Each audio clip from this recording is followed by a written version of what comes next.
Міністр закордонних справ Великої Британії Девід Кемерон закликав союзників по НАТО збільшити оборонні витрати та виробництво на підтримку України через повномасштабну війну, яку розпочала Росія. Про це пише Reuters.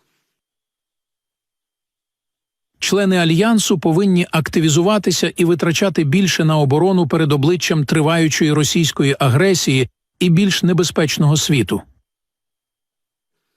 Наголосив на цьому Кемерон під час своєї промови з нагоди 75-ї річниці історії НАТО з моменту його заснування 4 квітня 49-го року. Міністр також планує звернутися до союзників з проханням підтримати ініціативу щодо закупівлі стандартних ракет і снарядів НАТО для Сил оборони України, очільником якої є Велика Британія. У виданні додають, що країна витратила мільярди доларів на підтримку нашої держави з 22-го року, коли почалося повномасштабне вторгнення. Тим часом президент Франції Еммануель Макрон намагається підштовхнути Захід до більш жорсткого підходу до Путіна. Колись він виступав за діалог із Росією, але тепер хоче, щоб країни НАТО розглянули абсолютно усі варіанти щодо України, і це тривожить Альянс, пише The Wall Street Journal. Зазначається, що в лютому президент Франції Еммануель Макрон провів конфіденційні розмови з президентом США Джо Байденом і канцлером Німеччини Олафом Шольцем, щоб закласти основи для Паризького саміту, який, як він сподівався, похитне стратегію Заходу щодо війни в Україні.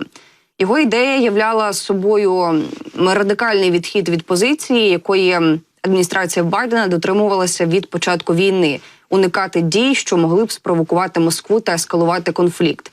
Макрон вже навпаки хотів перестати афішувати так звані червоні лінії Заходу і змусити Кремль вгадувати. Байден і Шольц не підтримали, і за підсумками Паризького саміту Макрон приголомшив союзників, зробивши заяву про ймовірність розміщення військ країн НАТО в Україні. Цитую, «Непокора Макрона закріпила його метаморфозу з одного з перших голубів миру війни в її провідного яструба». Президент Франції був прихильником діалогу з Володимиром Путіним на початку війни, попереджаючи, що союзники не повинні принижувати Росію. Однак за останній рік Макрон почав розсовувати межі того, як далеко Захід готовий зайти в протистоянні з Москвою. Він був одним із перших прихильників вступу України до НАТО, а також до Європейського Союзу.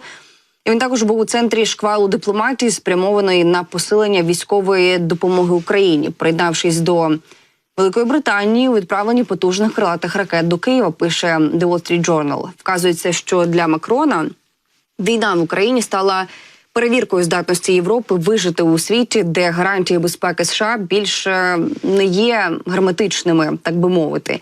І у статті йдеться наступне, що французький лідер уже давно занепокоєний тим, що європейські країни ризикують перетворитися на простих васалів наддержав, таких як США і Китай, якщо континент не буде нарощувати свій військовий потенціал. І зараз Макрон звертає увагу на те, що турбує багатьох європейських чиновників у приватному порядку. Десятиліття трансатлантичних зв'язків у сфері безпеки перебувають під загрозою руйнування. І видання нагадує, що останніми тижнями Макрон почав використовувати похмуру риторику, щоб підготувати французьке суспільство до можливості більш прямої конфронтації з Москвою, попереджаючи, що якщо Україна впаде, то наступними будуть країни Центральної та Східної Європи.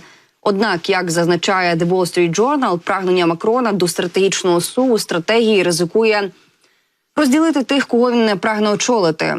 Вашингтон, Берлін і багато інших столиць Західної Європи одразу ж заявили, що не бажають відправляти війська в Україну після заяв Макрона в лютому. І, так би мовити, ось ці червоні лінії, які Макрон прагнув огорнути двозначністю, у підсумку були повністю оголені, констатують журналісти.